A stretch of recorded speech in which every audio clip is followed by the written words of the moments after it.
Halo lagi, dan sekarang gue udah tahu nih mau ngomong apa nih. Tentang adiksi kopi dan gula. Gue sempat post ini di Instagram gue. Dan kenapa enggak gue ngomongin ini? Karena ya sudah tinggal beberapa minggu, beberapa hari untuk menuju ke perlombaannya. Jadi gue harus tetap berlatih. Dan kenapa harus kopi dan gula? Karena ini adalah dua substan, dua zat yang memang banyak sekali di Indonesia. Di masyarakat ini sangat sangat banyak persebarannya. Misalnya kita makan mie, itu nggak hanya ada garam, ada gulanya juga. Kita minum teh, kita punya gulanya juga cukup tinggi. Apalagi Coca-Cola, itu gulanya benar-benar bisa memenuhi gula untuk sebulan kayaknya, kebanyakan selebay. Dan untuk gula, kita akan ngomongin gula pertama. Gula ini adalah sumber karbohidrat, sumber energi yang dibutuhkan untuk manusia. Namun sayangnya, kelebihan gula juga tidak baik untuk tubuh karena bisa menyebabkan diabetes dan sugar rush. Nah, yang kedua ini yang kadang-kadang orang kurang melihat. Kenapa? Karena sugar rush ini terkadang bisa datang ketika kalian memakan terlalu banyak gula dan tiba-tiba kalian punya energi yang sangat luar biasa.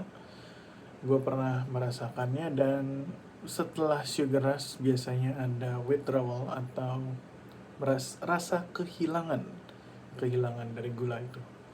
Gimana kalian akan kehilangan energi yang sangat luar biasa, kalian kekelahan, tapi ya kalian pengen ada gula lagi di dalam darah kalian. Itu sangat-sangat tidak baik karena pada akhirnya kalian akan menjadi resisten terhadap insulin atau enzim yang bisa, enzim apa hormon ya? Enzim yang bisa merubah gula menjadi energi. Apa itu adrenalin ya? Nah, ntar gue lihat lagi deh. Jadi intinya adalah kebanyakan gula bisa membuat kalian lebih gemuk, lebih punya mood swing. Jadi moodnya, perasaan kalian berubah-ubah secara drastis. Dan ini merupakan hal yang cukup buruk.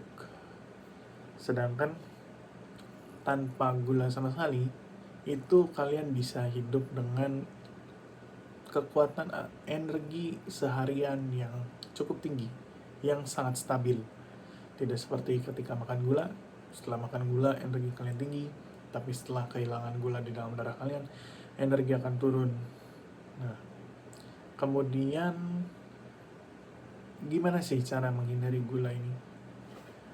Jadi kita hidup di Indonesia di mana makan sehari-harinya adalah nasi. Jadi kita tidak bisa lepas dari nasi, kecuali kalian memang berdedikasi untuk lepas dari nasi. Contohnya dengan tidak makan nasi, jadi cuma makan sayur sama daging, atau mungkin mengganti nasinya dengan nasi merah, atau mungkin menggunakan, kalian tahu shirataki? Nah, shirataki yang sebenarnya adalah asalnya dari Indonesia, itu juga merupakan nasi yang tanpa gula sama sekali, tanpa karbo sama sekali, tapi cukup mengenyangkan karena mereka memiliki serat pangan yang bagus untuk menjaga kita tetap kenyang. Itu juga penting ya. Jadi kenapa wajib makan serat, ada sayur-sayuran, itu untuk memperlama kalian kenyangnya. Walaupun kalian makan nasi sedikit, kalian akan tetap kenyang cukup lama.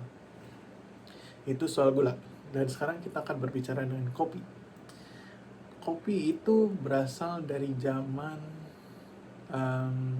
waktu perkembangan teknologi peradaban Islam itu tinggi-tingginya. Dan di sana ketika diimpor ke negara-negara Eropa seperti Prancis, di sana orang berpikir keras karena minum kopi itu membuat kalian berpikir, sehingga pada akhirnya menyebabkan, walaupun tidak hanya kopi ya penyebabnya, ada juga karena Gunung Tambora yang meledak, itu bisa menyebabkan sebuah iklim musim dingin tahunan yang kenapa bahasnya ke situ ya? Pokoknya musim dingin tahunan ini yang menyebabkan salah satu yang menyebabkan kenapa terjadi revolusi di Prancis. Walaupun salah satu penyebabnya satu lagi adalah munculnya kedai-kedai kopi di sebelah sana.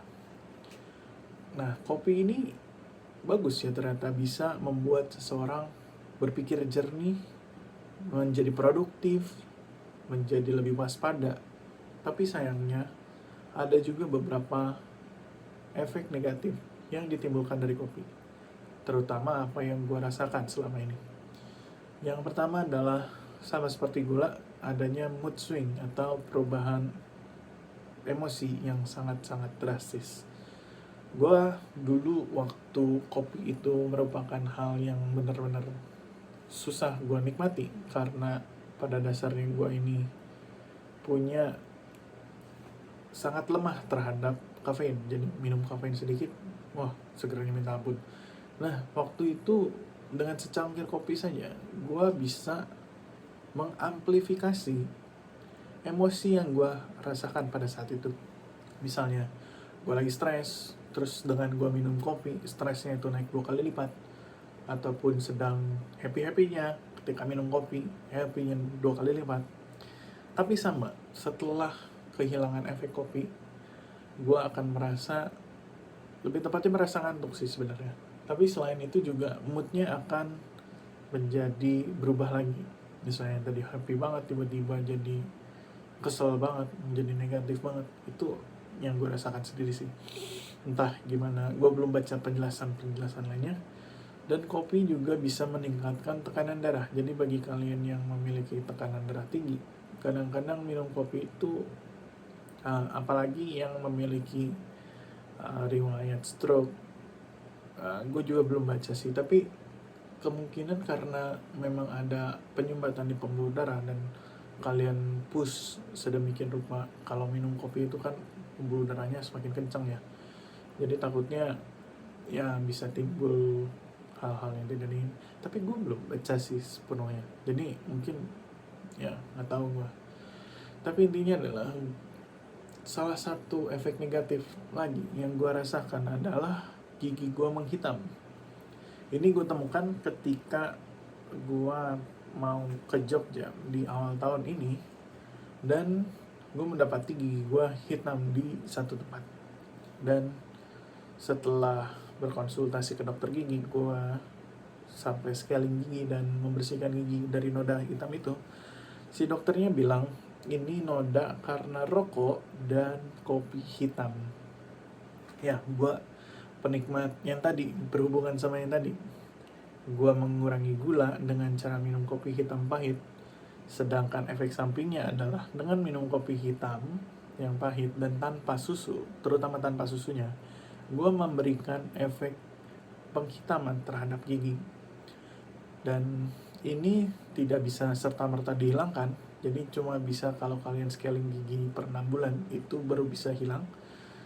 Dan cara mencegah adanya bercak hitam di gigi adalah dengan meminum kopi susu. Sesimpel itu, meminum kopi susu. Atau kalau kalian memang pengen banget minum kopi dengan tanpa susu, tanpa gula, kalian bisa menggunakan sedotan. Simpel ya. Jadi sedotannya itu langsung masuk ke lidah tanpa melalui gigi. Karena dengan melalui gigi itu juga menyumbang ke penghitaman di gigi kalian.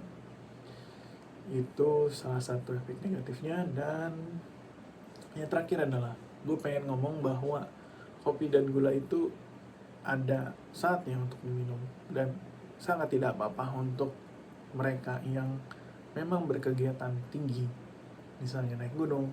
Tentu saja membutuhkan asupan karbohidrat yang sangat tinggi, karena karbohidrat itu dibayangkan sebagai asupan energi yang bisa dipakai langsung.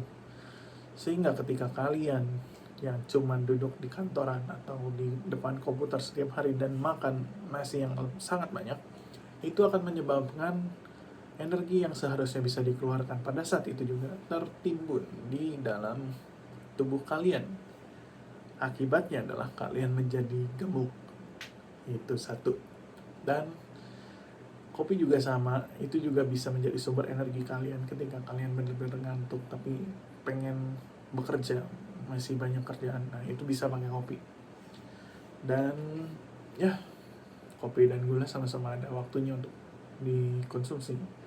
Sedangkan gue lagi pengen mengurangi karena ada efek negatifnya buat gue. Karena beberapa hari yang lalu itu gue seharusnya bisa menuntaskan kerjaan. Sayangnya gue pada waktu itu tidak berkesempatan untuk minum kopi ataupun makan makanan manis-manis atau minuman manis-manis.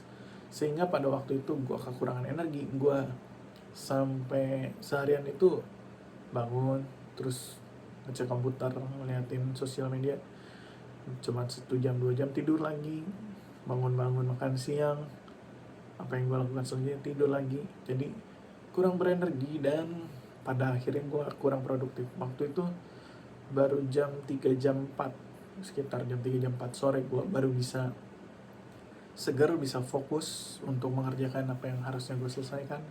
Dan ya, aneh banget rasanya. Dan gue baru akhirnya gue minum kopi lagi. Nescafe bisa murah gini ya, 9.000 doang dapat triple shot. Ya kenapa enggak gitu kan. Gue akhirnya ya sampai jam 12 gini gue masih melek. Ya, harus kurang-kurangin kopi nih. Oke deh, bye.